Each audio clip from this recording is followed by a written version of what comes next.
Good evening. It is October 20, 2020, and this is a meeting of the Shrewsbury Conservation Commission. As a preliminary matter, this is John Ostrowski, Chairman of the Conservation Commission. Please permit me to confirm that all members and support staff are present and can hear me. Members, when I call your name, please respond in the affirmative. Martha Gatch, Aye. Bob Jakes, Present. Ken Polito, Here. and Jason is not here tonight. Staff, when I call your name, please respond in the affirmative. Brad Stone, Here. this open meeting of the Conservation Commission is being conducted remotely, consistent with Governor Baker's executive order of March 12, 2020, due to the current state of emergency in the Commonwealth due to the outbreak of the COVID-19 virus. The order, which you can find posted with the agenda materials for this meeting, allows public bodies to meet entirely remotely so long as reasonable public access is afforded so that the public can follow along with the deliberations of the meeting. Ensuring public access does not ensure public participation unless such participation is required by law. This meeting will feature public comment.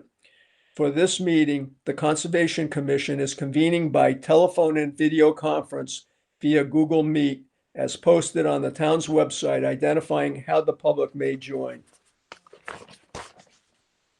We are now turning to the first item on the agenda. Before we do so, permit me to cover some ground rules for the effective and clear conduct of our business and to ensure accurate meeting minutes.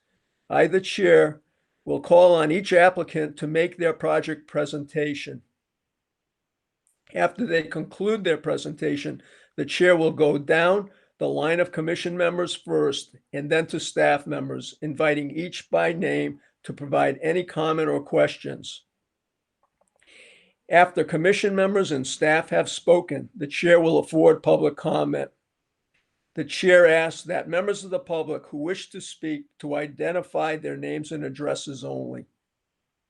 Upon completion of public comment, I will call upon the commission members to offer a motion and then for a second. Each vote taken on the motion will be conducted by roll call vote. Lastly, please remember to mute and unmute your phone by pressing *6 or mute your computer when you are not speaking so as not to trigger your camera feed or background noise. All right, with that said, getting into our agenda, review and approve minutes. Well, we don't have any to review and approve tonight. And the second item is to sign bills. And I assume there are bills to sign, Brad. You will give us a call when they're ready and we'll swing by. I'll look into it if there are. When you assign decisions, I'll have it ready then. Okay. And our third item is meetings and hearings.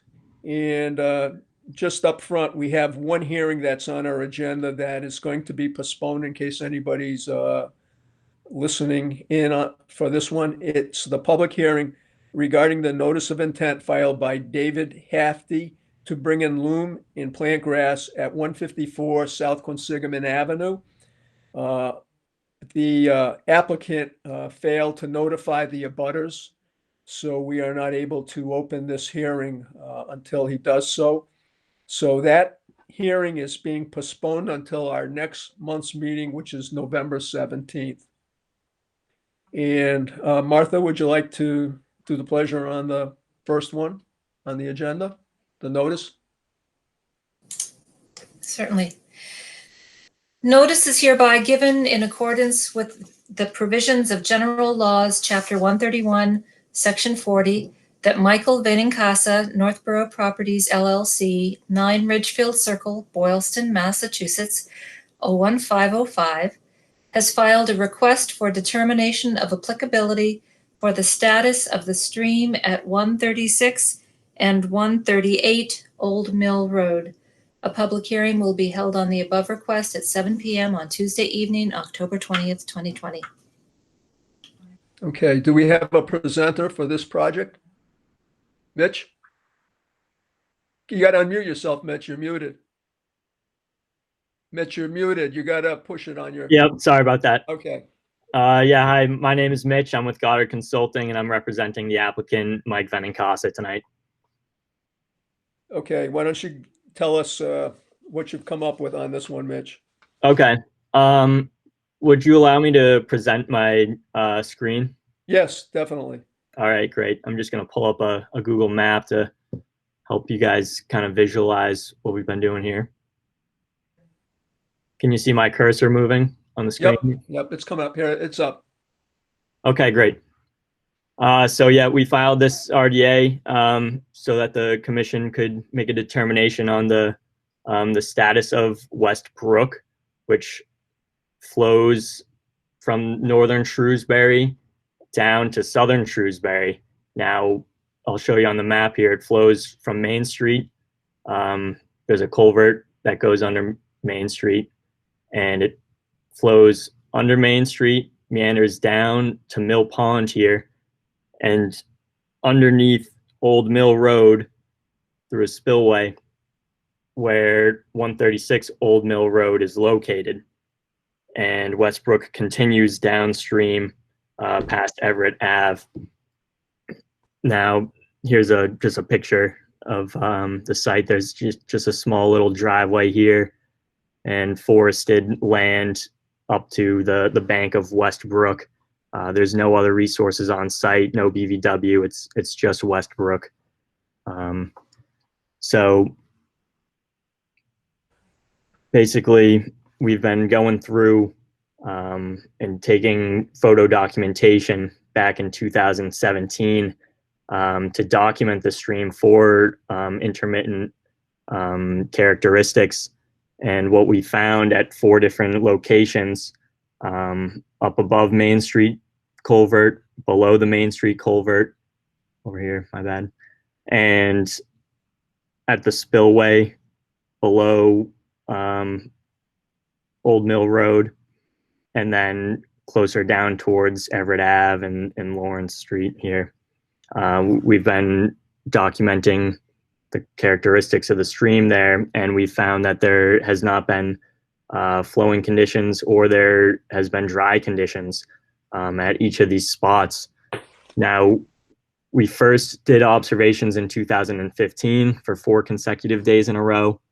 That ended up not going through because the commission and DEP requested that we document upstream of Mill Pond to make sure that there was no flowing conditions up there. So we documented at the Main Street culvert, both above and below, and documented no flowing conditions or dry stream channel conditions, as well as back down in the spillway of at Old Mill Road and down towards Lawrence Street. So we are requesting the negative determination that there is no riverfront area on site because of its intermittent stream characteristics. We did our observations during non-drought periods. We did our observations and made sure there was no significant drawdowns from withdrawals of the water supply from Mill Pond. And there's no impoundments. I mean, there is a dam, but this is an old dam from in the 1930s. So it's been in place for quite a bit. So we've met all of the Wetland Protection Act criteria in documenting the stream correctly, by going upstream of Mill Pond this time and finding that there was no flow conditions upstream. Okay. Martha, do you have any questions or comments? I have a couple. What months did you do your documenting in? We did them in September. In September, so that's generally a very dry period. Okay. What will having the stream be reclassified as a perennial stream allow you to do? The applicant wishes to build a duplex on the plot at some point. Okay, and how far away from the stream would he be able to build if it were a perennial stream? If it was perennial, 200 is, where the regulations are in place for, but we're hoping that we get the intermittent status and don't have to necessarily have to follow the 200-foot regulation. So you would be building within the 100-foot buffer zone then? That hasn't been planned out quite yet, where exactly the duplexes will be put. Okay. So in this era of climate change, when we're having precipitation, changes in our precipitation patterns and an increasing number of large scale rain events, what happens to the stream if the wetland topography is changed by building? Would that threaten the infrastructure that your client wishes to install? Most likely not, no. The site that he plans on building on is mostly upland, beside where West Brook is. So it's not projected to impact down gradient resource areas. Okay, thank you. Yep. Okay, Bob?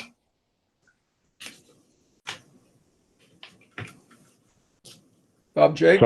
Sorry. Yeah, no questions. Ken? I'll wait till Brad does a few other things. Brad?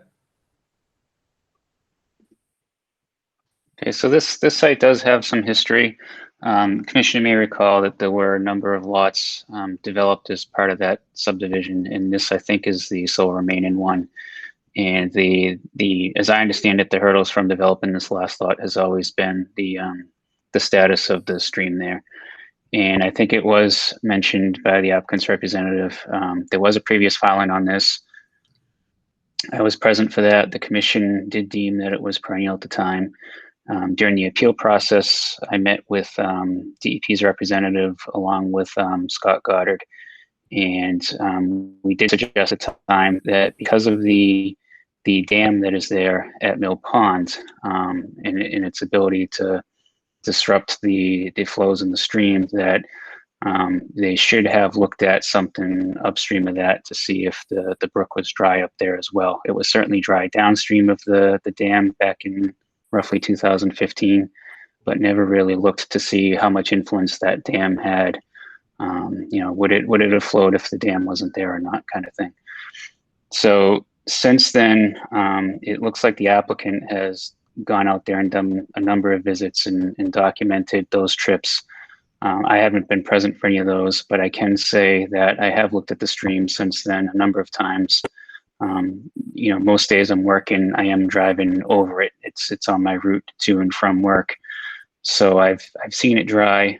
As part of the filing for the Verizon cell tower, the first one that came to be in, the one that was beyond the track that had the river crossing and the bridge, for instance, not the more recent one. We took a look at the stream during that application process too, and the stream was dry up there at the time. So, as far as I'm concerned, there isn't any doubt in my mind that stream dries up often enough, and actually much more often than what's required under the regs to classify it as intermittent at this point. Okay. Ken, anything to offer now? No, the only thing is that there has been a lot of history at this site. So. Yeah, I know. Well, I guess the big change here is they did the upstream investigation now. So that basically closed the door on whether this thing dries up because of the impoundment or whether the upstream stream actually dries up. And they've proven tonight that the upstream stream is actually dry. So, okay, you're looking for a determination of applicability, right, Mitch? Correct, yes. For it being an intermittent stream or not, correct? Correct. Is there any more discussion from the commission? And let's see if there's anyone in the public too. Is there anyone in the public who has any comments or questions on this hearing? All right. Bob, we want to make a Mr. motion, Chairman, Bob? Mr. Chairman, I would move that we concur with the applicant that this is indeed an intermittent stream. Okay. Do we have a second? Second. Okay. Any further discussion? All right. Not hearing any. All in favor? Martha? Aye. Bob? Aye. Ken? Aye. And John Ostrowski, aye. All right, Mitch. All right. Thank you very much. You're welcome. Have a great night, everyone.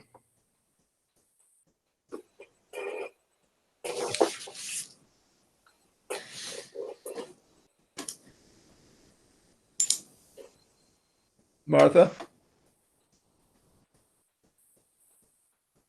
Okay.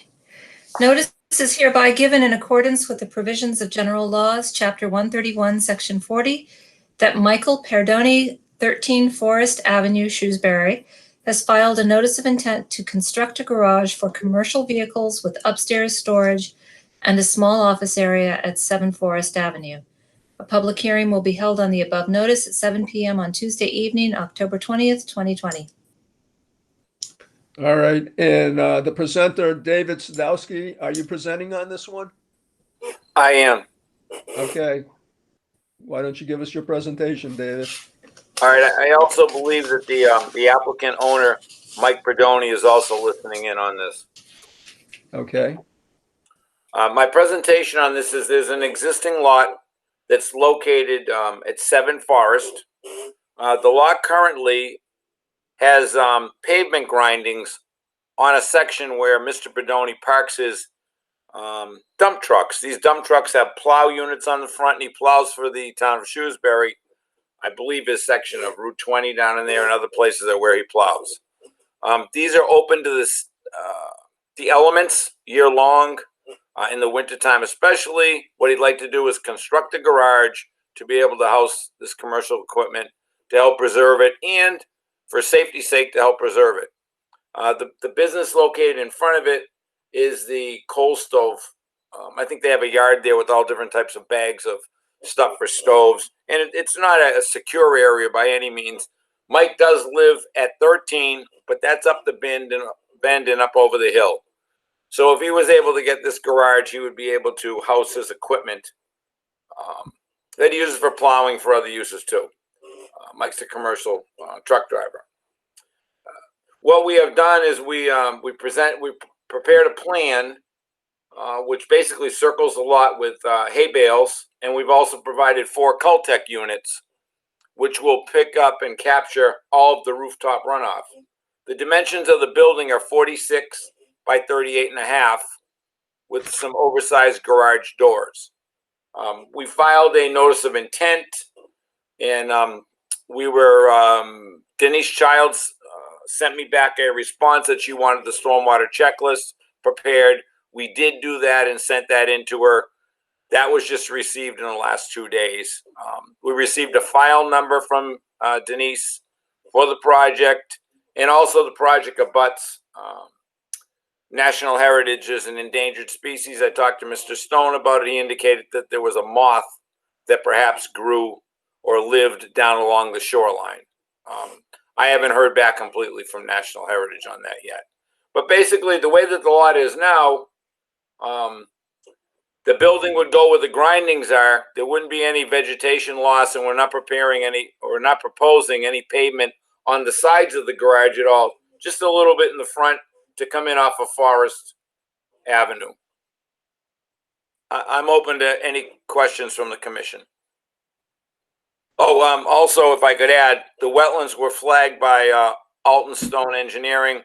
Alton hung flags along the wetland boundary. Those were located as part of this project, and they can be seen as WF2, WF3, WF4 up at the top of the proposed lot or the existing lot area. Yeah, David, before we go for questions, how far are you from the lake, with the garage, with the actual building and? Well, I think we're actually in Flint Pond area. I don't think it's the lake really. There. Well, okay, Flint Pond then. Allow me to grab a scale, please. Yep. And my cheaters, unfortunately.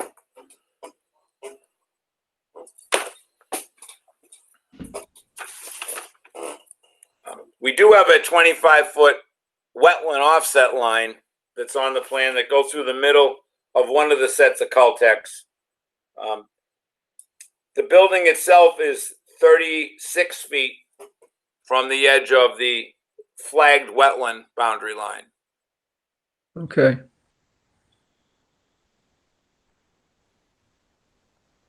All right.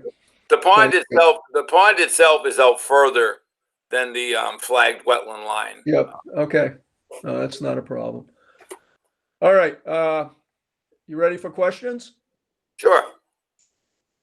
Martha, I don't have any at the moment. Bob, Nor do I. Ken, All set. Brad. David, in terms of other approvals, do you need to go through planning board or zoning board of appeals? Any special permits required for this? No, there are not, and the building as sitting meets the setbacks of the area too, so we wouldn't need a variance or any type of sideline relief. And what about what's required for on-site parking for this?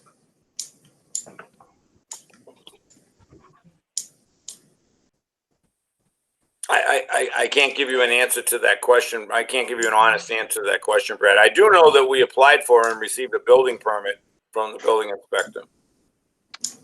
You have a building permit for this? Correct.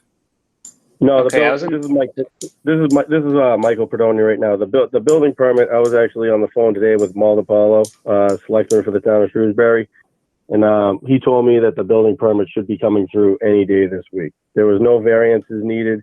There was no criteria for outside parking because it wasn't going to be a business used for the public. It was only for personal use for the business as an office upstairs and for storage on the first floor.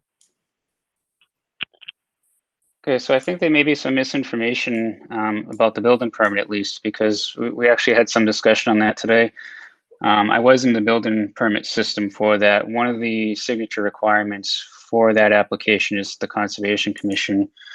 Without an order of conditions for the site, I have not signed off on the building permit for it. So I don't think any permit's been issued, and this process would have to be complete before I'd be able to do that for the commission anyway. But my questions were more towards zoning compliance or things of that nature, because looking at the site, what's not shown on the plan, but when you look at our GIS and when you physically go out there, the traveled way of Forest Ave actually runs through this lot. So you can't tell where it is on the plan, but the actual traveled path is between, what's shown as the property line. I'm just looking for a north arrow. I don't see one, but it would be the property line that kind of runs parallel to that sewer main in the proposed garage. So a lot of the traveled way is actually running right through there. So that's why I asked questions, for instance, of what's required for on-site parking to comply with zonings, because you can't actually, park vehicles right there without being in that traveled way, for instance. So, it looks historically like what's used as a road there runs through your property, and I'm just trying to figure out what zoning implications that may have on the project. So that's the kind of answer I'm looking for with that question there. I'm going to stop sharing this. I have a picture so the commission can see what I'm talking about too.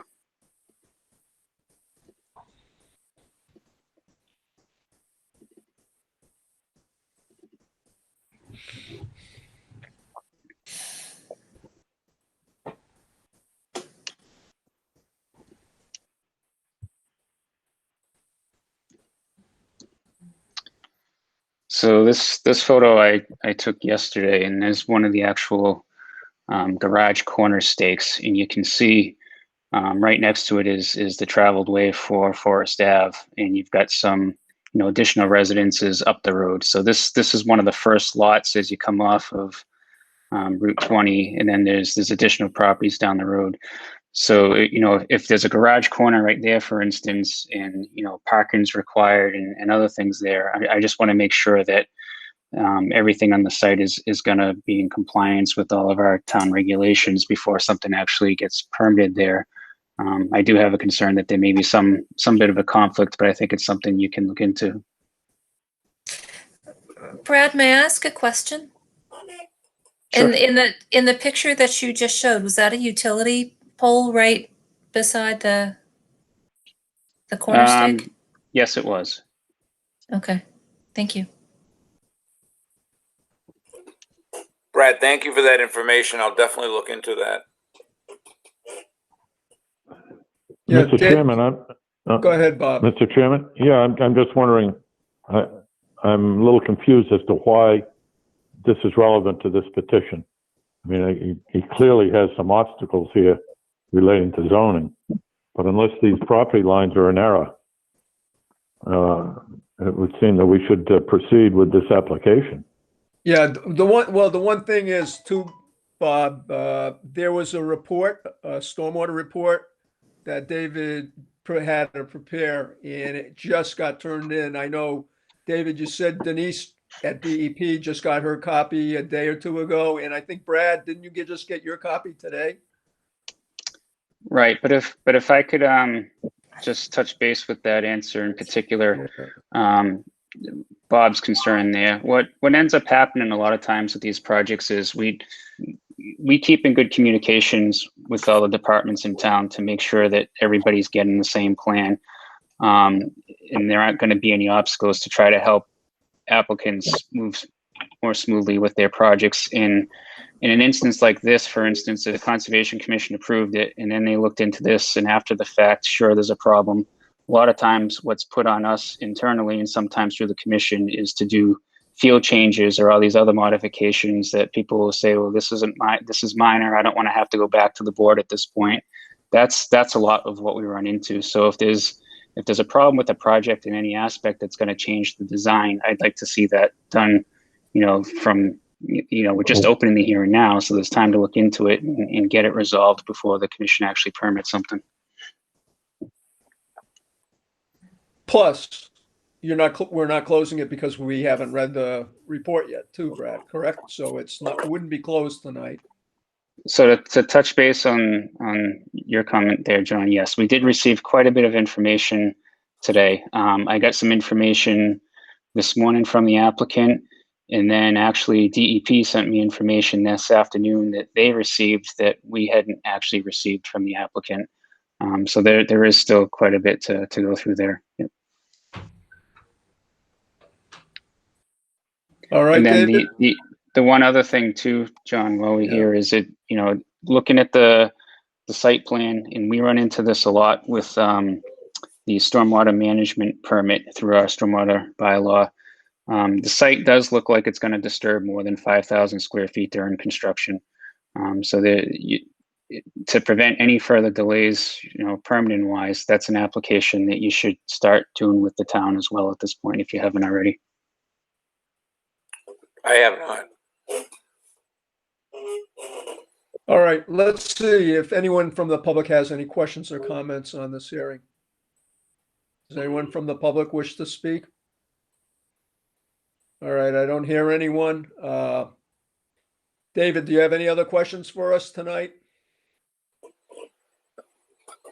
I guess the only question I guess I could ask the board and also Brad is, I mean, we could locate the building closer to the wetland resource area, which would provide more area in the front if we needed to put parking spaces. What we tried to do was keep as far away from the resource area as possible to ensure that nothing would happen to that area of Flint Pond. I appreciate definitely that. Look at moving it closer toward the 25-foot offset line, which would provide more area in the front. Because like Brad did note, it's unfortunate that a large section of the lot is taken up by the road. I mean, one of our lot corners is in the woods on the other side of the road. Yeah, that's a question I have, David. What, could you have that road relocated off your property? I mean, is it a common roadway? It's not a public roadway? It's owned by all the lot owners on that road? The thing is, it's a private road. It's down by the lakes. What happened in the old days was just for people to get to lakefront properties, they took the dirt road that was the easiest to navigate to get down, and then sooner or later pavement went on it. What actually happens after that lot corner is there's a 6 to 8 foot depression that goes down. There would be extensive work in order to try to relocate the road. Okay. So, yeah, so you don't have any option but to live with it. That's correct. I mean, Yeah. that's the way that it is, but that's the way that the lot's laid out. Okay. Yeah, as you can see the picture there of how far over that Yep. back corner goes to. Yeah, no, I can see And it. there's not a topography shot there to really show that 6 to 8 foot drop that occurs right after the lot line ends on the other side of the roadway. And we really can't park vehicles in the road. That wasn't even an option that we were thinking of doing. Yep. The big thing is to be able to have the garage big enough so these dump truck types could come in. They could be worked on in the wintertime, and then they go out and they plow on Route 20. I mean, that's the real reason for the request for the garage. It's not going to sell commercial parts. It's not going to work on vehicles. I don't know. Thank you. All right, David. So we'll have to continue this hearing till our next month's meeting. Sure. I'd like to offer that suggestion if I could. I'd like to ask the commission formally if they would allow us to continue. Yep. We will hear this again on our agenda for November 17th.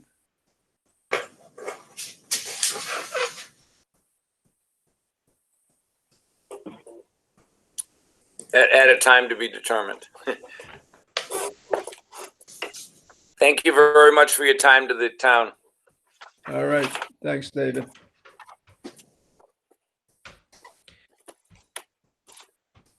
Martha?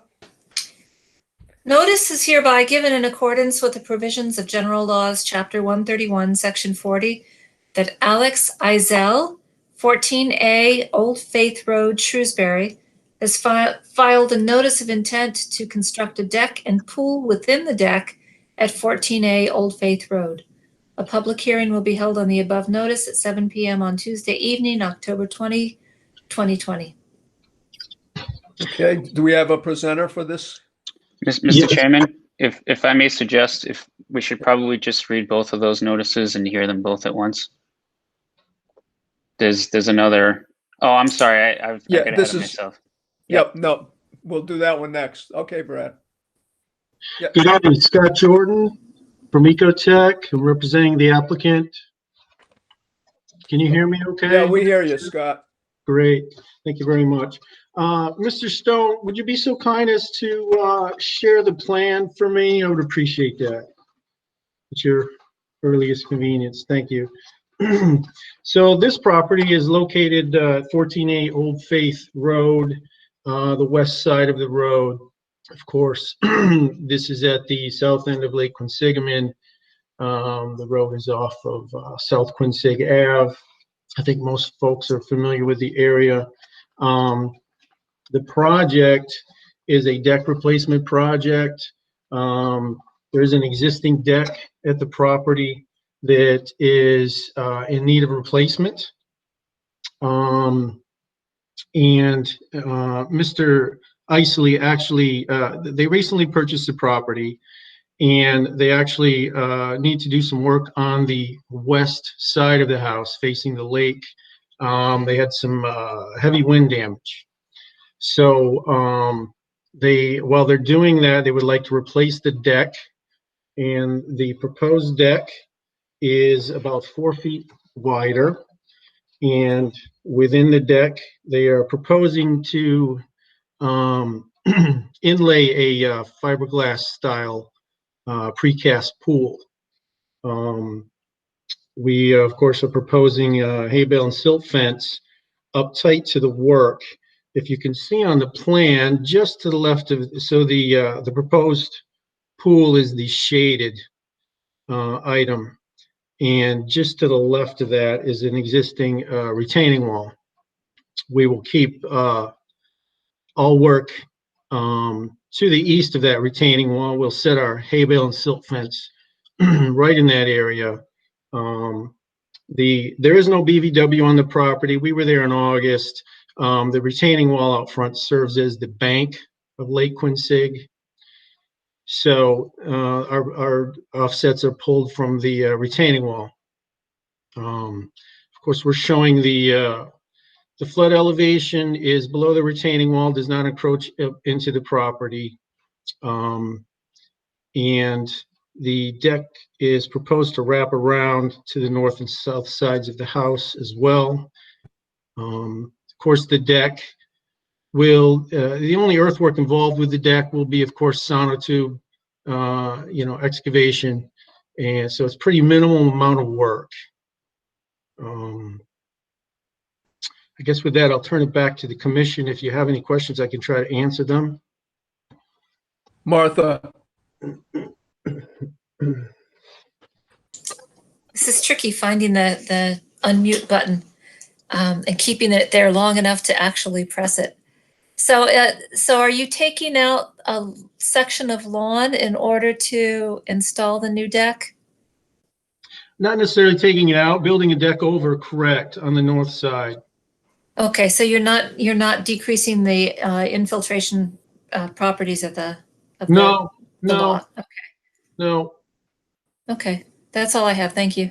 And I'll add a little bit to the south also. We have labeled the existing lawn on the property, and we will be building the new deck over the lawn. We will not change the infiltration characteristics there. Okay. okay. Bob, I have no questions at this time. Ken, All set.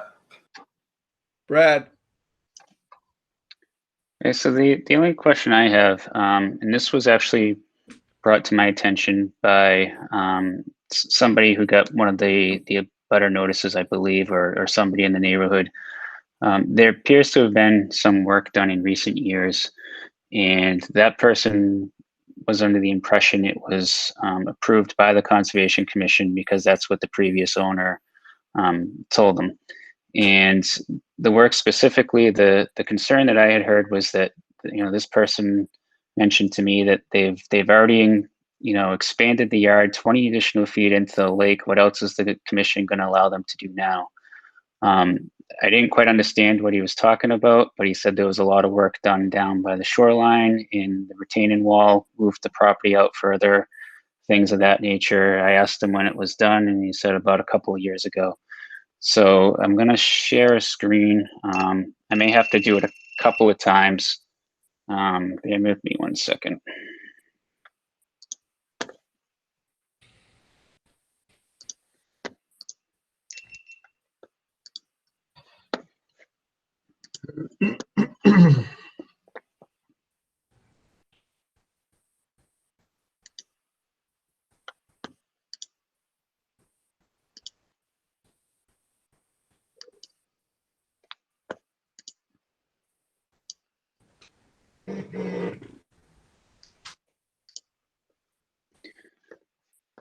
Okay, so this was the property. This is an aerial from 2015.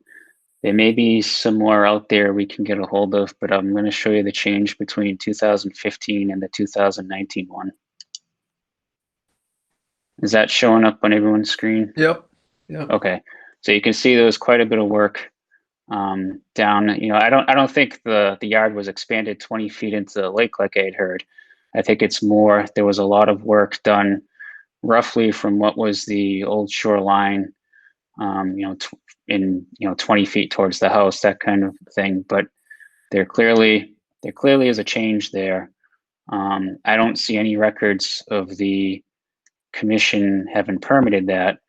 And it does appear to be fairly recent. So I guess the question I have for the commission is, do you want us to look at that a little bit closer? There's always the possibility that they could wrap that particular work into this application as well, just to get it permitted where it hasn't been in the past, or because you have a new homeowner and this is not near the shore. Are you concerned at this point? That's something that the commission needs to decide. Yeah, I would think it would be to the benefit of the homeowner to get this work all permitted under this filing, just modify the filing to include that. And therefore any transfers in the future won't be burdened by this. Yeah, I understand. Yeah. Mr. Chairman, Yep. I'm curious, when was this, you said this is a recent homeowner? When did he purchase it? Are you aware? Scott, Hi, Yeah, good evening. My right. name is Alex Isley. Perhaps I can help a little bit. I can Great. answer that question. I bought this property last September. Okay. Well, it just seems to me that what has happened there without permit should at the very minimum be evaluated and to establish whether or not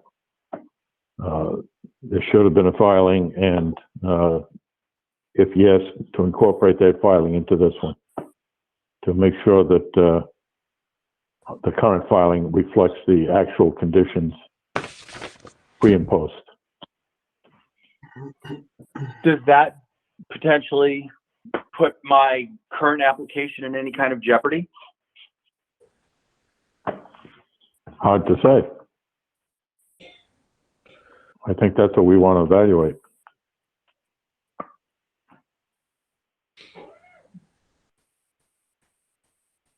I think right Board? now, Well, what do you say, board? Alex, I don't think there's really any option right now. This property, I know it's not your fault, but it comes with some baggage, and that the work was done unpermitted, and it really has to be rectified. So you being the current homeowner, unfortunately, get saddled with that, and I think your best bet at this point in time is to include that work on a plan, revise the plan to include that work, and incorporate the work that you're bringing in front of us tonight on it also. And it'll be under the same filing, correct, Brad? We'll just continue this. I would suggest you keep it under the same filing if it's. Yep. Yeah, this is Scott again. I don't think that's unreasonable to roll that. We do this type of thing occasionally. It's called an after the fact filing. At least that's what we call it. So it appears, Brad and I also looked at some aerials today, and it appears as though the paver patio, which is labeled on the plan already. So I don't know if plan revisions will be necessary. And it appears as though the retaining wall was rebuilt. So it appears like if Brad has reviewed his file and he doesn't have a record of a permit for those two items, we can roll that work into, we can revise the notice of intent application to include retaining wall and paver patio. We can send in the additional fee for that work. And then again, we call that after the fact type filing. So I think that would not be unreasonable to handle it that way.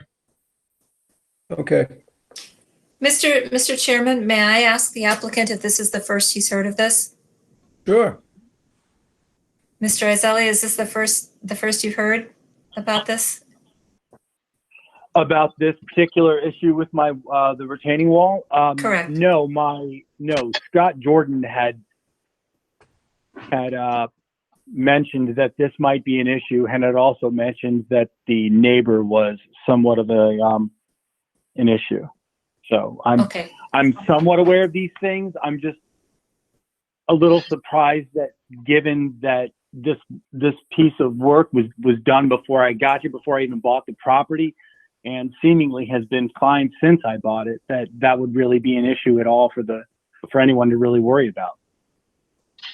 Yeah, and if I can weigh in just to tell you what I knew. Of course, Who's weighing in?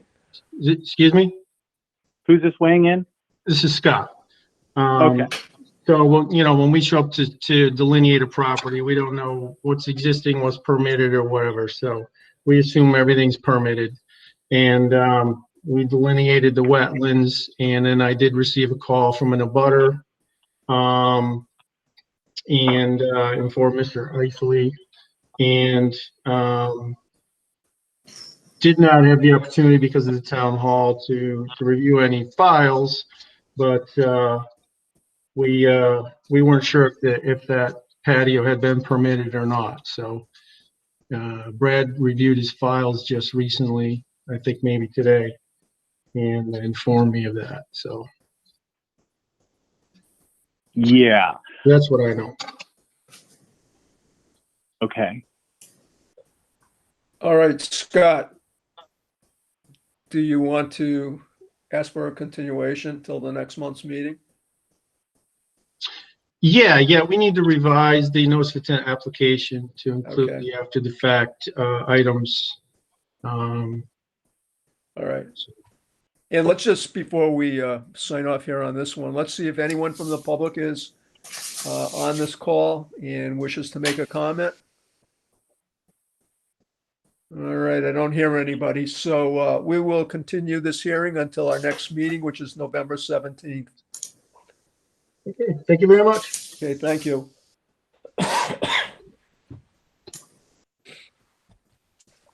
Martha, why don't you read the next two jointly? Correct, Brad? Is that how you want to handle that? Do I have to read each of them in the entirety, or can I just mention the two addresses? I think you have to read them in their entirety. All right, here we go. Yeah. Notice is hereby given in accordance with the provisions of General Laws, Chapter 131, Section 40, that Equestrian Building Company, P.O. Box 248, Southborough, Mass. 01772, has filed a notice of intent for driveway construction, utility connections, and drainage connections at 183 Spring Street. A public hearing will be held on the above notice at 7 p.m. on Tuesday evening, October 20th, 2020. And notice is hereby given in accordance with the provisions of General Laws, Chapter 131, Section 40, that Equestrian Building Company, P.O. Box 248, Southborough, Mass. 01772, has filed a notice of intent for the construction of a single-family house, utility connections, and stormwater management systems at 185 Spring Street. A public hearing will be held on the above notice at 7 p.m. on Tuesday evening, October 20th, 2020. Okay, who's presenting tonight? I'm Vito Colonna. I'm with Cornerstone Engineering. Okay, Vito. Why don't you walk us through both of these? Okay, I'm just going to try to share my screen here.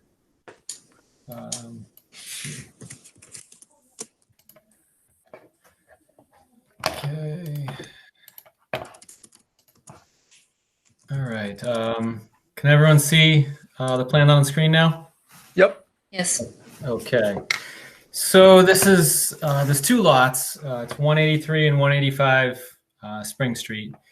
So they are one is 2.8 acres and the other is 2.7 acres, and they have frontage. You can see my cursor down at the bottom of the screen on Spring Street, and one lot comes up, and it's kind of shaped like a L over here, and the other lot comes up and is up in this area right in here. And they both have access off of a common driveway that comes up off Spring Street and heads off to two other lots further up, or three other lots, I believe, further up on the common drive. This was built years back, and all the utility infrastructure was brought in. There's a sewer line that runs up through the site. There's a water line that comes up with a hydrant stubbed up into the site. All the electric boxes are already up there. And the two lots themselves are cleared. Right now they're in a field condition, basically, with some wooded areas along the fringe down near the driveway. There is a wetland, actually two wetlands, that flow down the side of the property here. They were delineated in 2018 by Three Oaks Environmental. And there's a small pocket wetland here that flows through a culvert. We couldn't locate the inlet of the culvert, but there's a discharge on the downstream end of the driveway. And it goes into this larger wetland that flows to a culvert under Spring Street. And that just keeps on flowing to the south. It keeps moving on, eventually gets down to Hop Brook, I think it is. So the proposed development is for 2 houses, 1 on each lot. We would extend the driveways up off of the existing common drive, so 1 driveway per house. Extend up the water, sewer, and electric connections that are already stubbed out there, would provide all the connections to the houses. And then also install a common drainage system. So the work in the buffer zone itself, the buffer is a little hard to see on this plan, but there's a buffer line right in here, kind of runs up. So the work in the buffer is the bottom of the driveway areas, a portion of the house at 185, and then the common drainage system, which is a large infiltration system down in the lower portion of the driveway. Overall, it's going to disturb about 99,000 square feet of disturbance and create about 16,000 square feet of impervious surfaces. So as part of that mitigation for the impervious surfaces, we do have a common drainage system to share between the 2 lots. And essentially, we're collecting runoff from the driveway through a swale. It goes to a drop inlet at the bottom and gets piped down to a good-sized dry well down near the bottom of the driveway. And this spot was just selected because it was the flattest area on the site. We had favorable, or you could say that soil conditions. Soils aren't that good up there, but this was a better location than up in the site.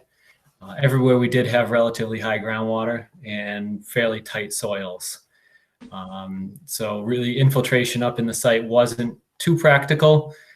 We did provide a dry well on number 185 because we had some fill out in the front of the house to play with, so we could put a dry well there to take the roof runoff. And the rest of it does get piped down to this large infiltration system. And there's a bypass that discharges at a controlled rate of runoff, not higher than the peak of the existing conditions in this location and in this location right here. And those are just outside the inner no-touch buffer zone. During construction, there are erosion controls in place. On the second sheet, we provide a little bit more detail. Typical construction stone entrance down to the entrance with ringed inlets, hay bales, or not hay bales, straw bale around the inlets. And we have the perimeter erosion controls down gradient of all the work. Let's see if there's any details I'm missing. I think that's pretty much an overview of everything. I guess we could take questions. Martha?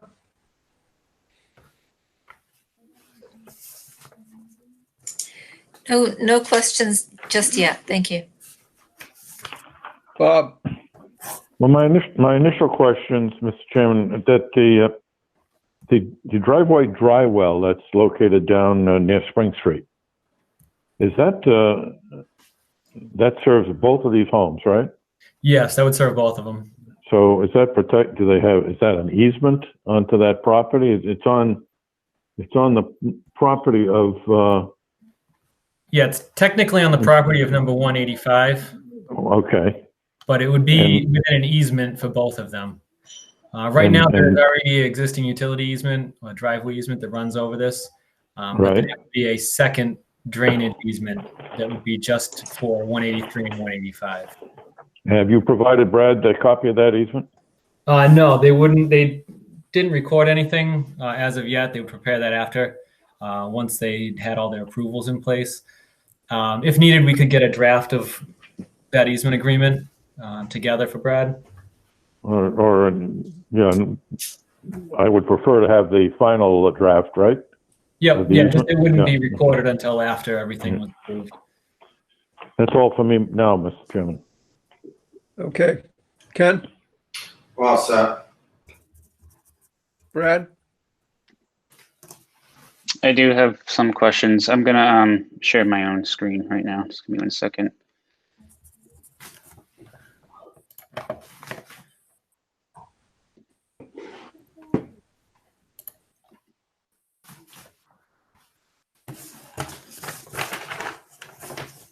And I apologize if this has been discussed. I was having temporary computer problems. So one of my questions is with the wetlands delineation, and just upstream of the existing driveway where that 12-inch culvert is. You can kind of see my cursor in here. This is the area. So upstream here, there's these 3 8-inch PVC pipes, and I was just curious. Nothing is flagged as a resource area there, but it certainly looks like it receives a lot of water, and those pipes would indicate that. What's upstream of these pipes as you follow that towards the northwest? I guess it is. Is there a resource area feeding those pipes, or what's the source of the water that goes through there? I think it's groundwater, basically. It comes, the best we could tell, it comes from that low area up near the stone wall. You can kind of see where your cursor, oh, that's my cursor, sorry, where they're heading to, and there's that one contour that's like a circle up in the back of the lot. It seems like they're draining that area out. And I think Three Oaks, Marion DePinto, I think she did look at all that to see if there were any resource areas up in that location, and she didn't find anything up there.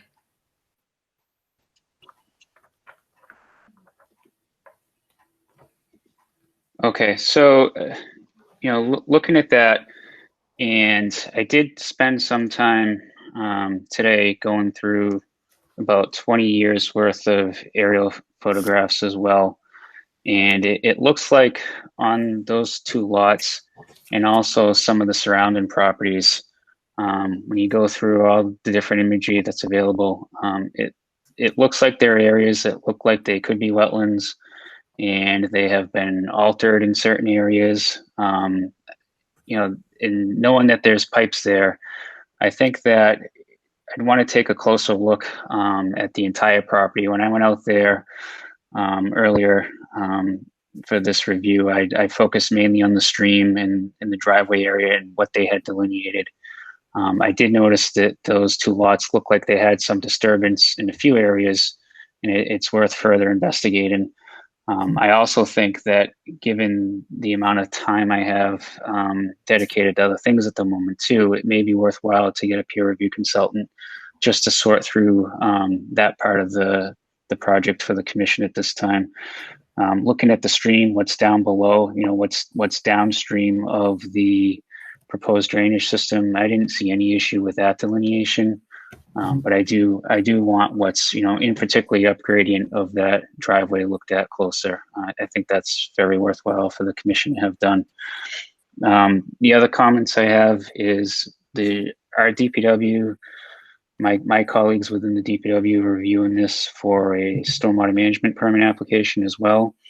They've gotten into the drainage calculations a little bit further along than I have at this point, and they've already expressed some concerns, and there's been a couple of emails that I've been copied on that I did put in the drive for the commission to see. I don't know if you've seen it yet, but there's some things that we've got to look at, and I'm sure once I get further along the review, I'd probably pick up on some, if not more as well.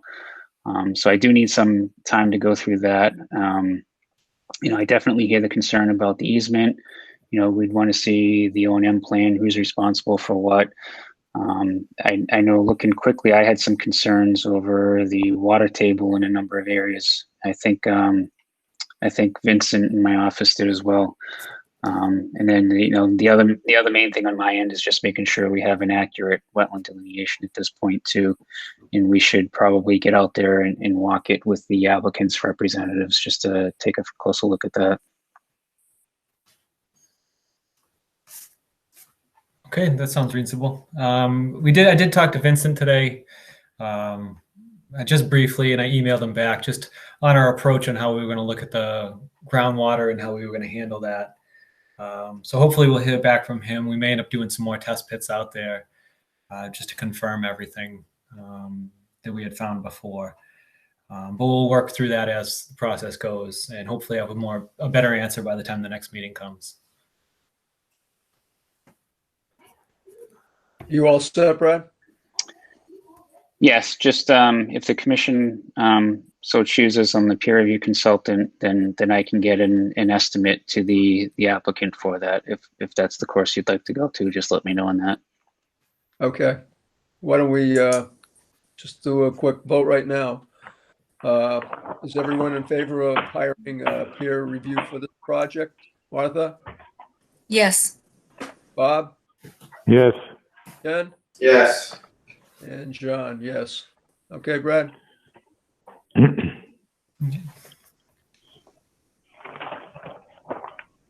All right, let's see if there's anyone from the public who is on this video conference tonight who has any comments.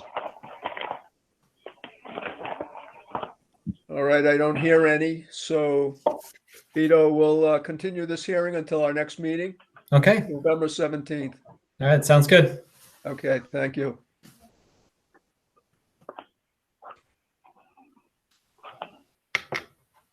Actually, 2 hearings there. We're continuing both hearings. That's right. All right. Thank you, everyone. Okay. All right, that takes care of our hearings. Moving on to our new and old business. Brad, did you hear anything regarding the wall collapse at 210 South Quinsigamond Ave? Yes, I heard from 2 of the residents there that have been working on this all along. So they had been in touch with somebody, got an opinion, and they're now investigating another option as well. So they're still doing some more research into it on their end. So as soon as it sounds like they did have some plans drafted up, but they're also looking at another option at this point. So as soon as they have something more definitive that looks feasible to them, then they'll be forwarding that information to the commission. I told them there was no rush on our end. They just need to get that to us as soon as they're ready. Okay. And why don't we hop down to, we really don't have any orders of conditions tonight to sign. We've taken a vote already on our request for determination of applicability. So let's hop down to our certificates of compliance.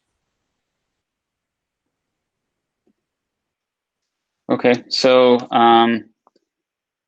38 Brookline Parkway is a carryover from last month.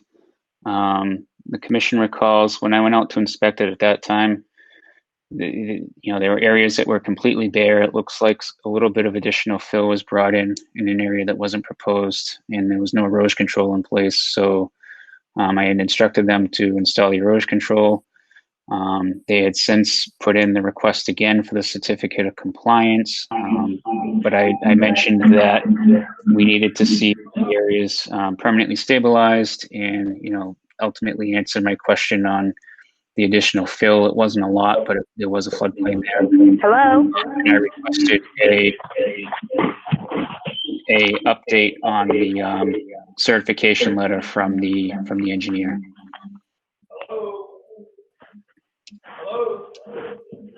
We've got a problem with someone who's got their phone unmuted here. Can you mute that, Brad? I think it's gone. Okay. Do you hear it anymore? No, it's gone. Okay. Okay. All right. So 14 Stoneman Road, I recommend that the commission issued. So I'm sorry, I got distracted. So 38, I wouldn't issue at this time until we hear from the consultant engineer and get a new certification letter from him. 14 Stoneman Road, I would recommend that the commission issue. Lot 2, turn and leaf circle, I would recommend that the commission issue.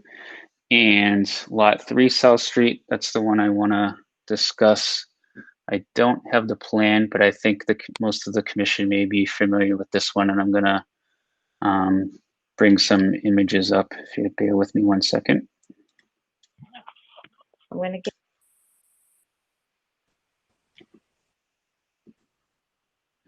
Okay, so this is 177 South Street. Oh, hello? So, give me 1 second. Hello? Who is this on the call, please?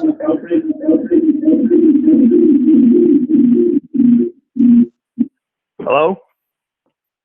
Hello? Yes. Hi.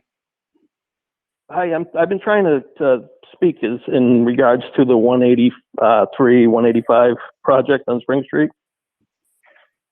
Oh, yeah, we just finished that one. Yeah, I know you finished, but you didn't give me time to talk. I couldn't get online. Nobody was answering or anything. Well, we could. Well, you had some kind of phone issue going on because you weren't coming Right. through. And we looked, Right. looked for comments. So why don't you? The hearing is actually continued. There are two of them. But if you would like to make a comment right now, I would entertain your comments right now. Also. Well, just a couple questions as to how the drywall works. I'm the closest to butter. I'm at 187 Spring. Yeah. So my property is within feet of the terminating drywall. You would need your I'm just name, wondering how that. Chris. What's that? We need your name. You're at 187. You said, right? Yep. Robert Bates. Okay, Robert Bates. Okay. Yeah. I'm wondering how that drywall works. Does the water remain in that and seep into the ground, or does it become surface water at that point? That dry well is I think it was a Cultec unit, correct, Brad? And they're basically they look like half circles that are buried in the ground, and they're basically, it's a subsurface disposal of the water, so there really is no above ground element to that water. It's a discharge, basically acting like a big dry well. But So if I don't want any water from that project coming on my property, I have a right to that, right? I don't follow you. If my property is within feet of that dry well, okay, and if I don't want water spilling over into my property, don't I have a right to that or no? But this is a subsurface disposal system for water. Yeah. So where is the spilling over coming from? Well, does it come out of the dry well at all at any point, or? Not supposed to if it's operating correctly. I've seen water in that area actually go over Spring Street during heavy rains. It comes up and over, and I don't want any water from that project coming onto my property. So would I have recourse if I find that water is impinging on my property down there? Well, you'd have a legal recourse if you want to file it that way if somebody. Right. Okay. But these are questions. I'll tell you what. If you can hold these questions and bring them up at the next meeting, and the next meeting is our November 17th. Okay. And what I recommend is that you get on the line early enough so that you can establish a good, connection, because we did not hear you. And when you were coming in toward the end, you were all broken up. Yeah, I've been watching from the beginning. I've been watching all the things. And I can shed some light on Brad if Brad wants. I heard him talk about, disturbing the field up there over the years. Yeah. And I can tell you now, my concern is with the owner of the property. They have a sewer line and a water line running through that field, which feeds 139 Spring Street, that nobody is aware of. I've tried to tell people before about it. Nobody wants to listen. But it runs through the field, and it goes pretty close to where the garage would be for the 183 home. And it comes right through the field. I know they did it with no permits, but there's a water line that feeds that house, and there's a sewer line that feeds 139 Spring Street through that field. And nobody looks into it.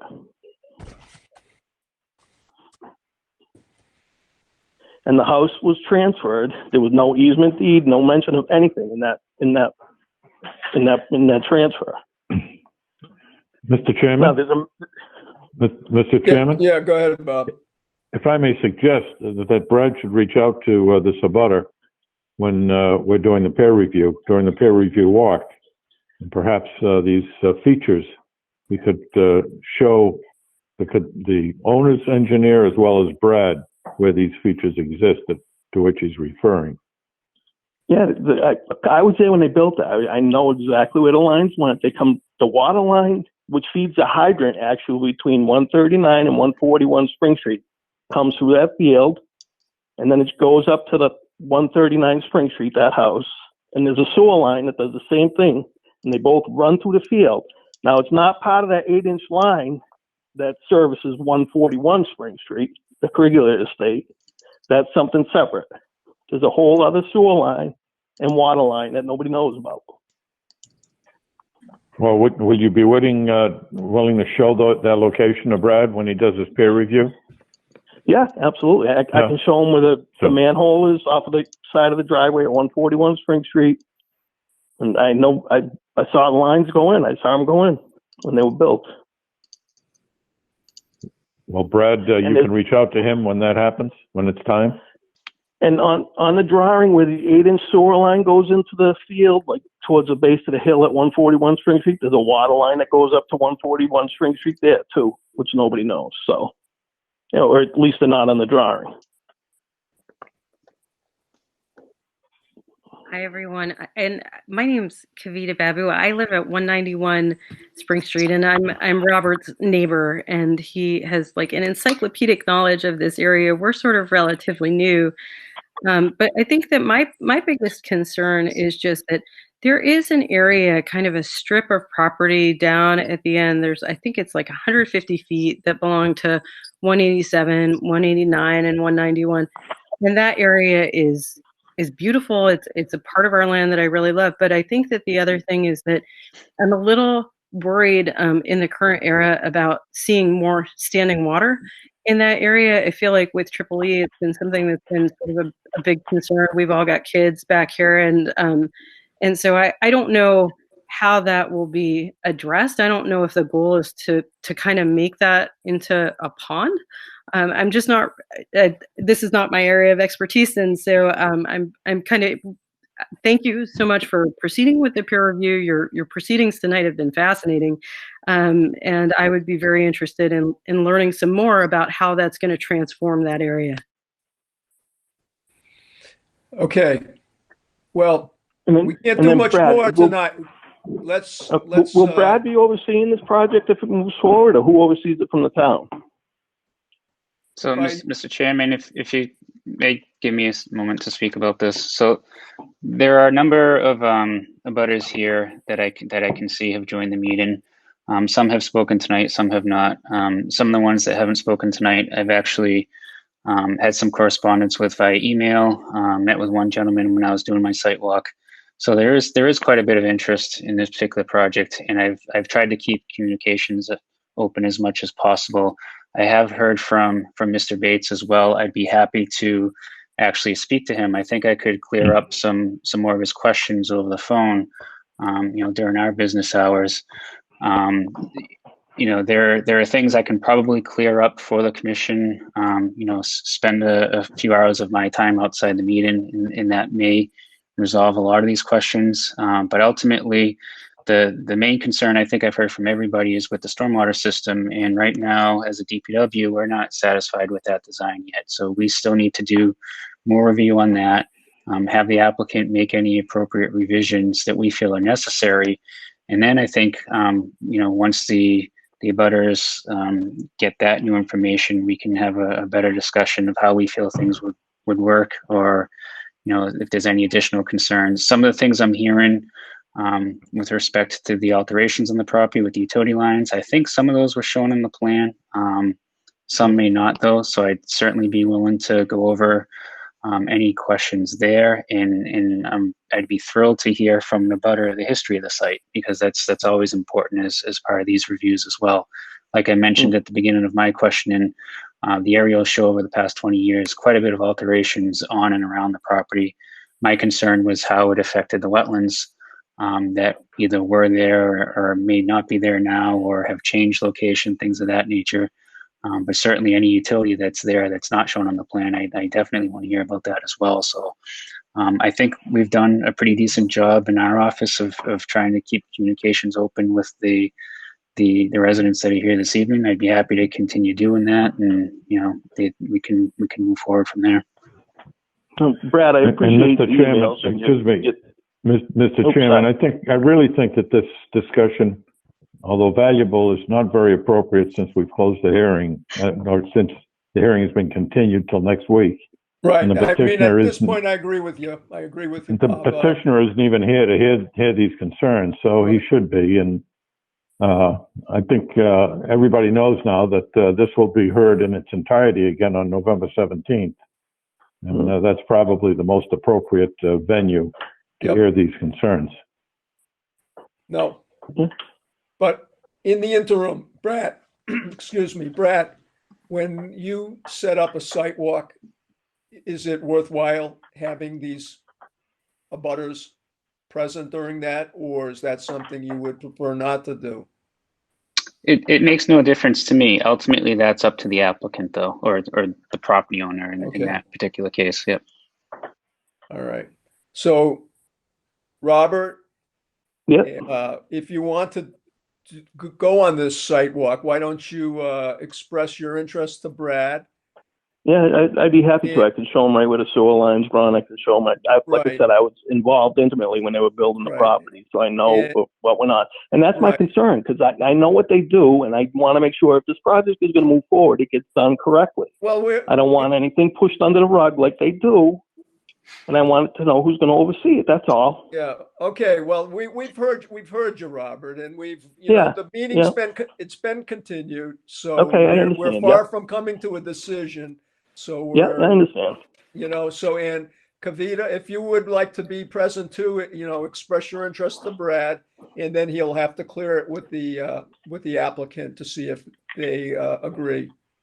Yeah, they probably won't, but I'm open for it, Brad. If you want, you got my email. If not, you can show Brad on the plans, and absolutely. Anything to help Brad. He's been wonderful helping. Okay. Well. Okay. We got to move on and finish our agenda. Yeah, no problem. Thank you. Okay. Thank you for listening. You're welcome. Okay, bye. All right, Brad. You were on lot 3, I think, South Street. You were just getting into that.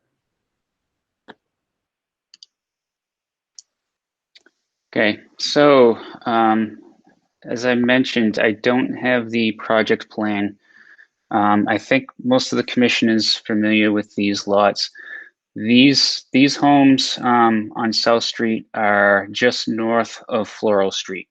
So where our town highway department, water sewer department, that building's at that intersection. So you drive north on South and you run into these fairly new homes on the right.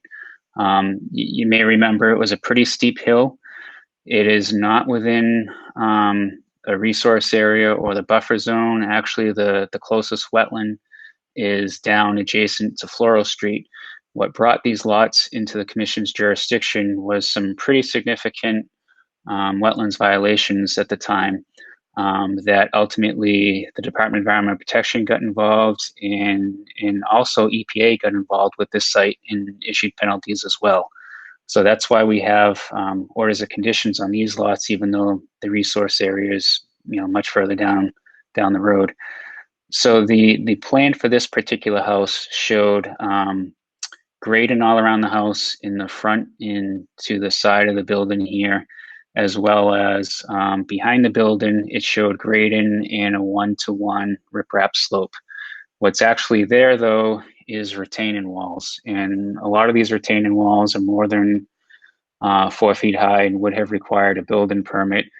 Most of them aren't very large. I think 5.5 feet or so, maybe some of the taller ones, although some of them are terraced, so there is some additional influence there. So you have these next to the driveway. That's the driveway too. And then you have this one that's just a little bit over It's a little bit over 4 feet exposed, but when you go from the bottom of the foot into the top, you're going to have more than that. And anything over 4 requires building permit under building code. So the only reason I'm bringing this up is I know we've historically had problems, it seems a lot lately, with retaining walls failing. And the certification letter that we got from the engineer on this was that everything is in compliance with the order of conditions. Well, it's not, because there wasn't a wall proposed on the plan and we've got walls everywhere. What got me thinking about this was, some of the recent projects, particularly that one on South Quincy that we're dealing with now. We've seen a lot of wall failures. So if there's anything that the commission feels needs to be done for this particular lot, now would be the time to act on it before the issuance of a certificate of compliance. Where I'm a little bit gray on my thoughts on this one is if there's a wall failure here, well, the stream's a few hundred feet down the street. If the one in the back fails, I don't think that's going to cause a catastrophe to wetlands. It was really when the site was entirely open that we got the wetland resource impact. But if you have something that fails along the driveway in this area, well, then that's a straight shot into a catch basin, and that will end up in the brook in no time. So if the commission's not concerned about it, we can simply issue the certificate of compliance. The other thought that I had in discussing this with others as well is have the engineer at this point just adjust his plan as more or less an as-built to show the walls, and then update the certification letter that he's satisfied that the walls were built with in accordance with standard engineering care. That way you have some assurance that somebody's looked at it and this thing isn't going to be failing anytime soon. Just my thoughts on that. I don't know what else the commission may feel. And again, it's not like there's a wetland immediately adjacent to these walls. It's further downstream. But where it has been an issue in the past, building permits, I did check with the building inspector. The building inspector did not issue any building permits for these walls, and they should have been permitted, not unlike some of the other ones that have failed that weren't permitted. So I just wanted to bring that to the commission's attention before you decided on what to do about the COC request. All right. Mr. Chair, to Brad, have these properties been transferred from the builder? So this particular one, this is probably at least the second transfer. And I believe I did speak to this homeowner here when I was out. I knocked on the door to let him know who I was, why I was there. I believe that he transferred, he's only been there a couple of weeks now, maybe. So it's, and is it what, his engineer that is certified then? No, it would have been the engineer. Well, the engineer was Mr. Grenier, and he was the one that did it for the developer all along. So they must have tracked him down. My guess is when the property was transferred, they did the title search and they started investigating it. Then they went ahead and closed anyway without the COC, but I think they're still looking to get it wrapped up. But John Grenier is the one that was involved and sent us the letter. Well, clearly, in my view, Mr. Chairman, we can't concur with a certificate that says it's done in compliance when it clearly isn't. So I would, in my view, I think there should either be a modification to the application, or as Brad has suggested, I'd be comfortable with that too, an amended plan showing the actual conditions. But for us to approve the certificate of compliance when we all know that it's not in compliance doesn't make much sense to me. Right. And the bigger issue is the wall too, Bob. We need a cert that the wall is not going to fail. It's built in accordance. Well, I'm reluctant to impose a lot of conditions on this very new buyer, who's two owners removed from the guy who did this. Yeah, so, but then So I think there's a middle ground here, as Brad has suggested. I'm sorry, go ahead, Martha. I think Brad, were you suggesting both the plan revision and a cert on the wall also, if I heard you correctly? I was suggesting just update the plan as more of a less an as-built, not come back to the commission for additional approval on it, but show the conditions as they exist, because it's, anytime you request the COC and it's not in compliance with the plan, what they should be doing is pointing out any deficiencies there. Right. So one way to do that is to simply show what wasn't on the approved plans, the walls for that instance. Okay. But regarding the walls, do you want any type of you said they weren't never permitted.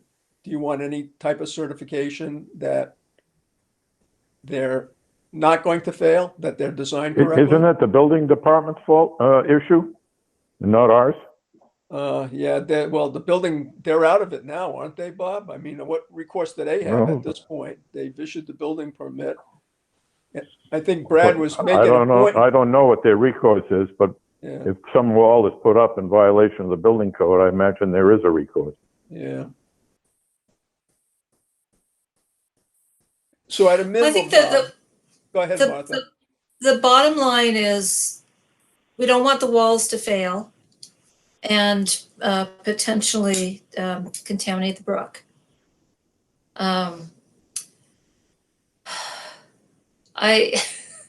It's too bad that they didn't do it the right way, and I don't know what recourse we have other than to issue that certificate.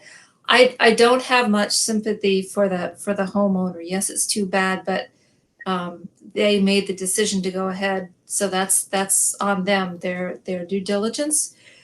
I would feel so much better if we knew that this was done the right way and we could sign off on it knowing that it was done the right way and those walls weren't going to fail. I'm willing to follow Brad's recommendations for how to legally make that happen the best way, but that's the assurance that I need as a member of the commission. I'm leaning your way also, Martha. Ken, any comment? I'm kind of tending to lean to what Brad said with the plan and whatnot. Okay. Very difficult to ascertain how that wall was constructed and built without. Yeah. I mean, we're in a tough spot.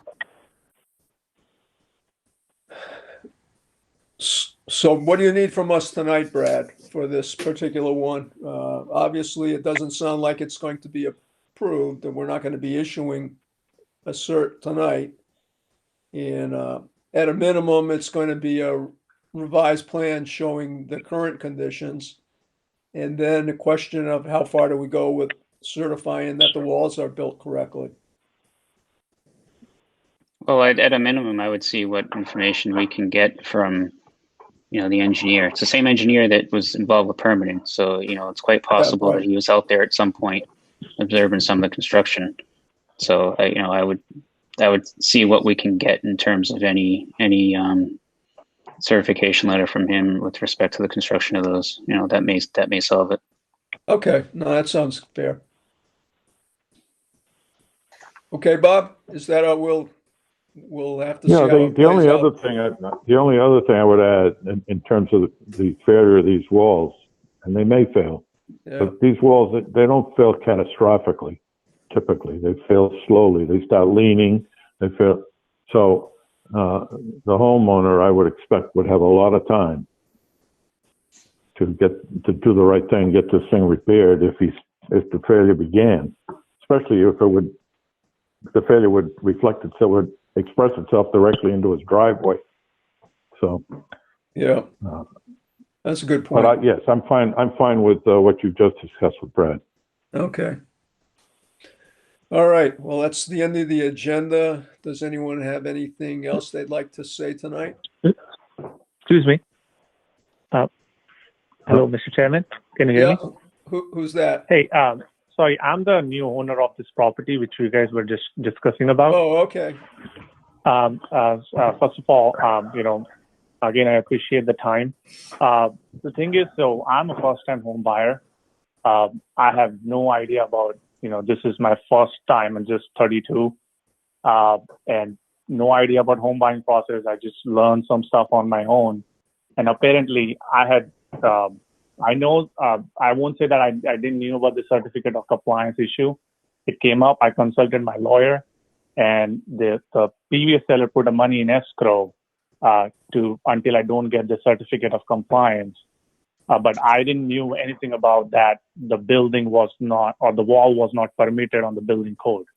That never came up. In fact, I was told that these conditions are not even tied to this lot. They're actually tied to 189 South Street.